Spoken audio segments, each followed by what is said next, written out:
Channel of Vadodara.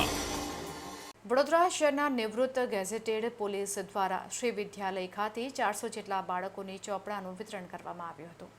Vadodara શહેરના યમુના મિલ પાસે આવેલ શ્રી વિદ્યાલય ખાતે 400થી વધુ બાળકોને ચોપડાનું વિતરણ કરવામાં આવ્યું.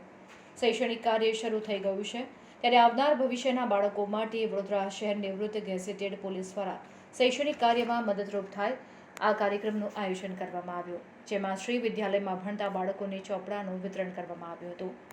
વડોદરા શહેર નિવૃત્ત ગેઝેટેડ પોલીસના સભ્યો અને શાળાના આચાર્ય શિક્ષકની ઉપસ્થિતિમાં આ કાર્યક્રમ યોજવામાં આવ્યો હતો.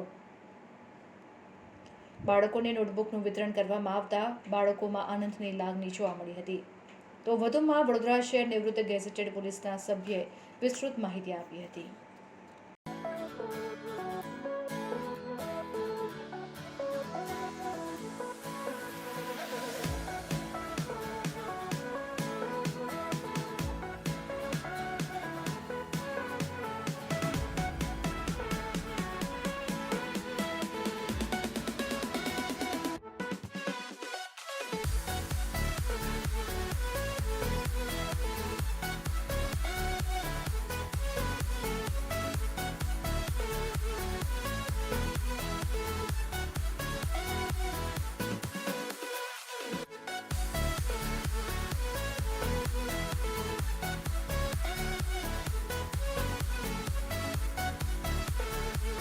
આજે અમારા નિવૃત્ત પોલીસ અધિકારીશ્રીઓ અને કર્મચારીઓ તરફથી દર વર્ષે અમે સામાજિક એક કાર્ય કરવાનું રાખેલું છે.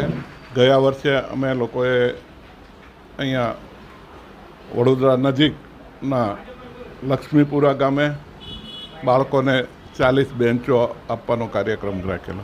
એ જ રીતે આ વખતે નોટબુકો બાળકોને આપવા માટે શ્રી વિદ્યાલયમાં નિશિતાબેન રાજપૂતના સહકારથી અને એમના માર્ગદર્શન હેઠળ આ કાર્યક્રમ રાખવામાં આવેલ છે. અમારા એસોસિએશન તરફથી પોતાના પેન્શનના પગારના પૈસામાંથી આ ફંડ એકત્રિત કરી અને અમે લોકો આ કાર્યક્રમ કરીએ છીએ.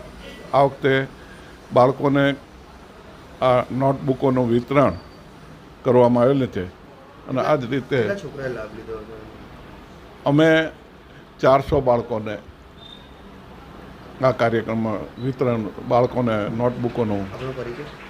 કિશોરસિંહ ચૌહાણ, વડોદરા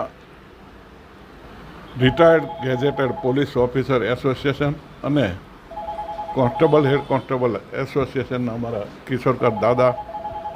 ખાસ તો અમે આભારી છીએ નિશિતાબેનનો કે જેણે નિશિતા રાજપૂત અને એમના પિતાશ્રીનો જે અમને અવારનવાર અમારે કોઈને પણ મદદ કરવી હોય તો એ અમને ખૂબ જ સહાયરૂપ થઈ પડે છે.